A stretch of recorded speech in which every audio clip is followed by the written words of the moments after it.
Hey everybody, Mark from Rams Up here. Got to talk about this 53-man roster, right? That's all there is to talk about tonight, and that's what we're going to do. I wanted to remind everybody that we are sponsored by DraftKings. If you go to DraftKings and use promo code TPPN, remember when you do that, got some great deals, and you also help us out. You support the Rams indirectly, and we have a new sponsor coming on in September. Raycon, go to Raycon/TPPN.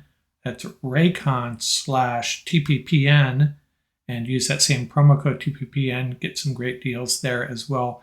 You'll hear more about that on our next podcast. Now, to this 53-man roster. Now, I'm going to start, the angle I'm going to take is I'm going to start with the 53-man roster I proposed a couple weeks ago. Got a few guys wrong, but things changed over those last two preseason games, especially the last one. The biggest surprise maybe, Chris Garrett not making the team. After we watched Keir Thomas play against the Bengals, I started to hedge my bets on Garrett, and I said after that game that maybe Keir Thomas has just won that job. Of course, Daniel Hardy is on the roster for now. He will be put on IR, and when he goes on IR, maybe Garrett comes back, maybe a couple other guys we're going to talk about here in a second. Maybe one of these offensive linemen that didn't make it, AJ Arcuri and Jeremiah Coloni. I thought they would both make it. I did not think Bobby Evans would, and Evans made it. So must be better things going on for Evans in camp than what we're seeing in the game, because I thought he really struggled, especially in pass protection. Jacob Harris did not make the team. We should have saw that coming. They're not going to keep 8 receivers. We just loved all of them, right? We loved Lance McCutcheon, who made the team. My gosh, everybody in Rams world knew he was going to make this team, and sure enough, he did. So congratulations to Lance McCutcheon.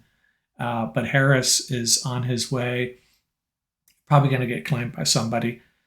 We thought Jake Gervais was going to make it, and much like us souring on Chris Garrett in favor of Keir Thomas, after that last game, we were maybe thinking Jake Hummel's the guy instead of Gervais, and it's Jake Hummel, and he earned it, the 4th inside linebacker. I thought Gervais would have an edge because he can play safety, and I thought that might cost Terrell Burgess or Russ Yeast their job, their spot on the 53-man roster, but both those guys make it. What else? What are the surprises aside from that? We talked about Coloni. We talked about Arcuri not making it, Jacob Harris and Chris Garrett. I was wondering if Jake Funk was going to make it, but he was the only guy left. And he's there for special teams play, obviously, because he's not getting it done at running back. I'm in the minority, and I acknowledge this. I'm not a huge fan of Bryce Perkins. Certainly not as much as a lot of you. He's the 3rd quarterback. The way I look at it is, would you rather have Perkins or Garrett? Would you rather have Perkins or AJ or Curry?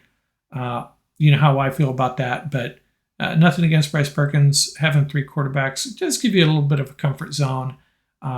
Perkins, as an emergency quarterback, could be pretty dynamic. So let's see what else. The players that are at risk of getting picked up elsewhere, I think Chris Garrett will definitely get picked up by someone. I think Jacob Harris will. I think AJ Arcuri might. And you know who else might? Austin Trammell, a guy I kind of fell in love with. A poor man's version of Danny Amendola. Really liked what he did. Kind of under the radar, but you go back and watch in the return game. Very solid on the punt, the fair catches in the return game. Nice receiver, too. I think he may have a future in the NFL. There's plenty of teams. There's teams out there that would take our 4th, 5th, and 6th wide receivers as their starters, I think, at this point. At least a couple of them. Rams are really in good shape in the wide receiver room. So that's all I got. I may come back tomorrow night if there's something to talk about. If there's changes coming, I'll have a podcast with a lot more detail in a day or two. Didn't want to dump on the podcast too soon. Too much happening. I may change my mind on that, but look for another YouTube drop or perhaps a pod drop in the next day or two. And that's all I got for now. Thanks for joining us, and we'll see you next time.